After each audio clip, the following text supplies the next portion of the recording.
Welcome. Take a look at this position. I'll tell you the sequence of moves. This actually happened in a game in a tournament. White rook captured a pawn, attacking the queen, and the queen decided to move to d8. If you were playing white here, what would you have done? You can pause the video, take your time, and decide on the move. I hope you were able to figure out what's the best move here. But I'll tell you what happened. In the tournament, white decided to go and capture the rook, and it just led to an exchange. However, the right move here would have been to sacrifice the rook, because that leads to a checkmate in two moves, thanks to the bishop controlling the escape square. Right? So I want you to pause here and think about it. Why was a mate in 2 missed out? Why would somebody who's playing such a good game at a very high tournament level, if you think about it, the position is roughly equal, maybe slight positional advantages and disadvantages, but more or less it's kind of equal materially, and probably white has a slight advantage in terms of the position. But this would have sealed the fate of the game. This would have finished the game then and there. However, it was missed. What is the reason behind it? Why is it that we sometimes don't see what's right in front of us? There are a couple of reasons for it. There have been many studies which talk about inattentional blindness, which means somehow our attention just drifts away into something else than the one you should be focusing on. This is a very human trait. It happens all the time. It manifests itself in chess in the form of positions like this, where an obvious mate in 2 is missed out. Now, if I was standing next to the player who's playing white and I've just even nudged him, given him the slightest of indications that there was a checkmate in 2 moves, he had all the ability to solve it. I would be 100% sure that he would solve it. So in other words, what's happening here? Let's understand what's happening here. Let's kind of take a look at this. So in a chess game, your game moves from one position to another. Each time you make a move, it keeps changing, right? It keeps changing and it moves from one position to another. And what happens is, when you're playing a game, you are so much in the flow of the game that sometimes you do not look at it from a different perspective. So what you would need to do, though, is to be able to look at it from a completely different perspective. Right? This is a skill which is called as metathinking. The ability to look at your current situation not from your current perspective, but to shift perspectives. It's a very important skill in chess and an equally important skill in life. Can you look at things from a different perspective? And sometimes we miss this. We do not have this ability. So we are so much into the flow of things that we do not see it.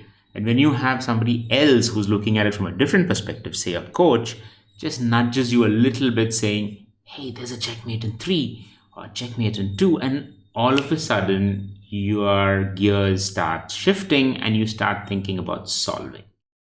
So what this metathinking ability does, what this different perspective does, is it gives you a chance at finding things so that your brain can get into solving things.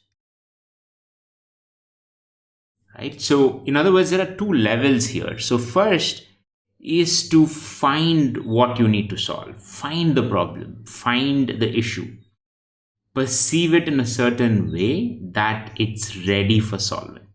And the second is the mind's ability to solve. right? So in chess, you need to develop both.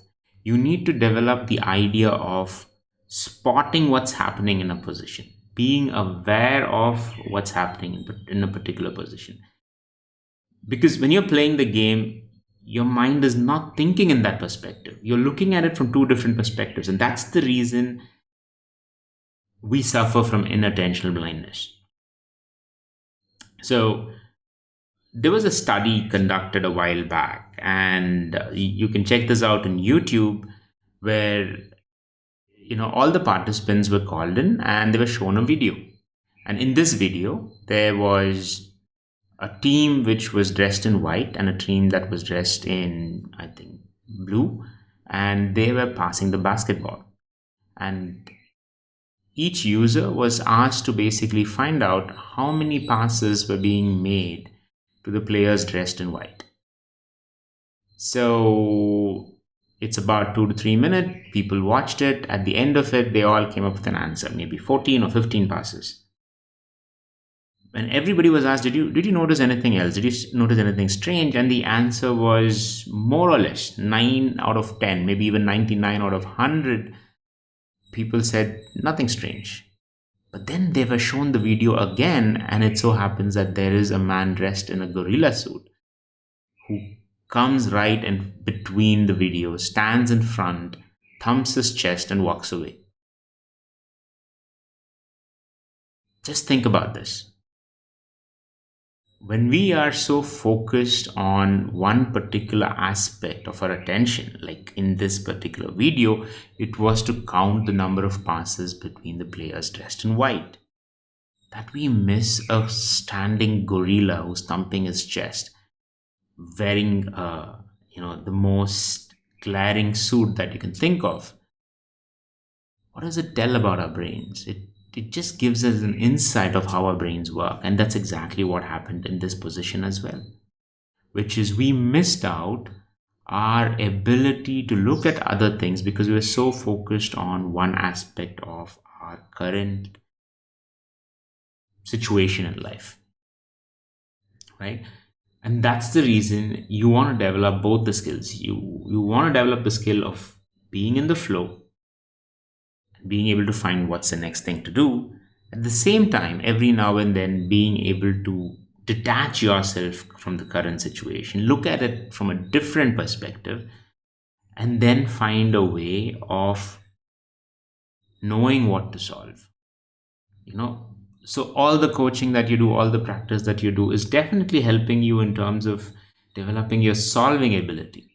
But how do you develop your finding ability? How do you develop the awareness to know that there is some form of a tactic or a mate that is currently available? And the answer to this, in my experience, is one, you've got to develop familiarity. So when you develop familiarity of a particular type of position, for example, a mate in 1 or mate in 2, you start identifying those positions almost intuitively. The second one is you need to create a mindset. So in chess, this mindset is a checkmate mindset, which is you're always searching for checkmate. You don't wait for the end game to do a checkmate, but you think of checkmate every move. It's a little harder to cultivate, but it can be done, because even though you might not find the checkmate, you might find a lot of beautiful moves that emerge because of this mindset. The third aspect of it is metathinking, which is a way of looking at it from a different perspective. For instance, when I used to play tournaments, in addition to being seated in the player's chair and looking at the board, I would often walk around and look at my very position from different perspectives. I would stand behind my opponent and look at it as though I'm seeing it from his perspective. Sometimes I would stand like I'm a spectator looking at the same position. And most of the time it would be to just shake off the current focus that's there, and then come back and look at it with a fresh pair of eyes. So these are all ways in which you can develop your meta thinking. So again, let me repeat. There are two aspects to becoming really good at chess. One is being able to find or spot tactics in different positions, and second is to actually solve it. Solving, you can learn, but spotting, you need to cultivate. You can do it with three things. You become familiar with certain positions. So do a lot of mate in one, mate in two puzzles. Do a lot of tactics. And something about the brain is that it'll intuitively pick up when it sees that. And second is you develop a mindset that you're always looking for checkmate. Third is you develop meta thinking strategies, such as moving away from your current focus and looking at it from a fresh pair of eyes. And if you do all of that, then you would not be the person who would miss it. And you'd be that 1 out of the 100 who actually spots the checkmate and wraps up the game, which then probably went on for an additional hour, saving you a lot of time and angst. I hope this was helpful. Continue your practice, and if you have any questions, please leave your comments in the comment section with your questions, and be happy to get back to you. Thank you so much. Have a great